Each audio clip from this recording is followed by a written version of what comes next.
মাটি যা না কাটক এক জমি আর জমি ক্ষতি হয় এই আর কি আমার চাই যে এরা বাধা হোক। এটা জমি আলাদা বাধা দিচ্ছে, এলাকার মানুষের বাধা দিছে, বাধার পর এটা যারা যার জমি যারা মাটি বেচছে তো এরা আবার জোর করে কাজে পারতেছে আর কি, বাধা শুনে নাই।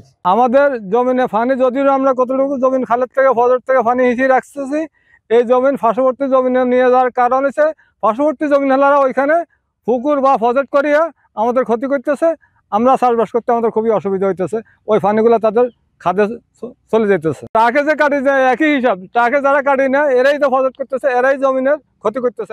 আমরা হইলাম কৃষক, আমরা কৃষক যে কি খেতি না করলে তারা খাইম কি, এই যে হেতা করে না করি না শুনে না তারা সেটা চুরি করে মাটিটা বেশি আঙ্গুরে কেরম তো আয়া ভালো আলাইছে তখন আমরা ফানিতে রাখতে নন, আমরা কেভাবে ফানি রাখতাম, ফানি তো সব যাইবে ওই খাতা জমির দিকে আঙ্গু কি অসুবিধার ভিতরে আঙ্গুরে হালাইতে আছে, ডাকও মানে না তারা, আঙ্গু তো ক্ষতি হইতে আছে, সব ক্ষতি চারিদিকে আঙ্গু জমি সব এগুলো সম্পূর্ণ নষ্ট হইতে আছে।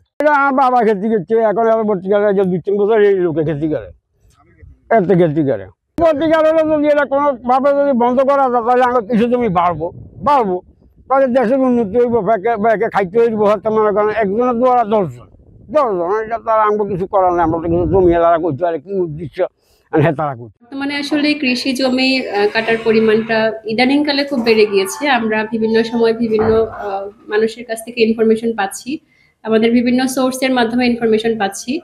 তো যখন যেখান থেকে ইনফরমেশন পাচ্ছি আমরা কিন্তু সাথে সাথে ব্যবস্থা নিচ্ছি। আমাদের প্রত্যেক ইউনিয়নে ইউনিয়ন ভূমি সহকারী কর্মকর্তাগণ আছেন, তাদের মাধ্যমে এই টপসয়েল কাটাটা বন্ধ করাচ্ছি, একেবারে ইনস্ট্যান্ট বন্ধ করাচ্ছি। এরপর হচ্ছে আমরা মোবাইল কোর্টও করেছি, একটা মোবাইল কোর্টের মাধ্যমে 50,000 টাকা জরিমানা ইতিমধ্যে করা হয়েছে এবং এই কার্যক্রম আমাদের চলমান থাকবে। আমরা চাই যে কৃষকের কৃষি জমি অব্যাহত থাকুক, এখানে কৃষি জমি যারা চাষ করেন এই ফলনটা আরো ধীরে ধীরে বাড়ুক, আমাদের সেই লক্ষ্যে আমাদের কার্যক্রম অব্যাহত আছে।